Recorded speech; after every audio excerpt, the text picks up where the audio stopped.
పాలకూర, బంగాళదుంప కూర. ఎప్పుడన్నా ట్రై చేశారా? చేయలేదంటే గనక ఖచ్చితంగా ట్రై చేయండి. ఇష్టం లేని వాళ్ళు కూడా చాలా ఇష్టంగా తింటారనమాట. ఇది వేయటం మూలన. ముందుగా పాలాకుని ఇట్లా ఈ విధంగా మంచిగా క్లీన్ చేసుకొని పెట్టుకోవాలి. ఆకులుగా ఉన్నప్పుడు కడిగి ముక్కలు కట్ చేసి పెట్టుకోండి. ఇప్పుడు స్టవ్ మీద ఒక కడాయిని పెట్టేసుకొని అందులోకి 2 టేబుల్ స్పూన్ నిండుగా ఆయిల్ వేసుకోవాలి. ఇప్పుడు వెంటనే బంగాళదుంప ముక్కలు వేసుకోవాలి. 2 మీడియం సైజ్ బంగాళదుంపలు తీసుకున్నాను.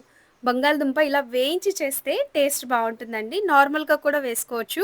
కొంచెం టేస్ట్ ఇంకా బావుంటుందని ఇట్లా వేయించిన తర్వాత పక్కన పెట్టుకొని, ఇదే ఆయిల్‌లో ఎండుమిరపకాయి, ఆవాలు, జీలకర్ర, దంచి పెట్టిన వెల్లుల్లి రెబ్బలు, కొద్దిగా కరివేపాకును కూడా వేసి, వెల్లుల్లిపాయలు మంచిగా వేగేంత వరకు ఈ ఆయిల్‌లో వేయించుకోవాలి. ఇప్పుడు వెంటనే ఒక పచ్చిమిర్చి, అట్లాగే మీడియం సైజు ఒక ఉల్లిపాయి, ఒక పండు టమాటోను కూడా వేసేసుకొని ఇదే ఆయిల్‌లో వేయించుకోవాలి. మంటను మీడియం ఫ్లేమ్‌లో పెట్టుకొని, మూత పెట్టుకొని వేయించుకోవాలనమాట. వెల్లుల్లిపాయి కొంచెం ఎక్కువ వేసుకుంటే ఈ కూరకి బావుంటుంది. పాలకూర చేసినప్పుడు గానీ, మెంతికూర చేసినప్పుడు వెల్లుల్లిపాయ ఫ్లేవర్ బావుంటుంది. ఇప్పుడు ఇందులోకి హాఫ్ టేబుల్ స్పూన్ అంత పసుపును వేసుకోవాలి.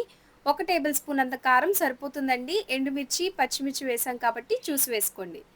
ఇప్పుడు హాఫ్ టేబుల్ స్పూన్ అంత ఉప్పును వేసుకొని, వెంటనే ఇందులో వేయించి పెట్టుకున్న బంగాళదుంపలు వేసుకోవాలండి. ఉప్పు కూడా ఫస్ట్ కొంచెం వేయండి. ఎందుకంటే పాలకూరలో ఉప్పనేది ఉంటుంది. ఎక్కువైపోతుందనమాట. ఆకుకూరలో అంత ఎక్కువున్నా సరే అంత మంచిది కాదు ఆరోగ్యానికి.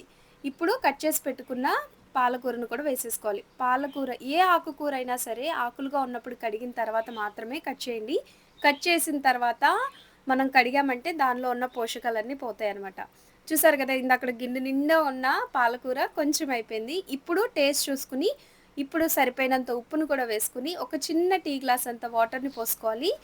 వాటర్ మొత్తం ఇంకిపోయి, తర్వాత కూడా కొంచెం సేపు ఫ్రై చేసుకుంటే ఇలా ఆయిల్ అనేది పైకొచ్చేస్తుంది.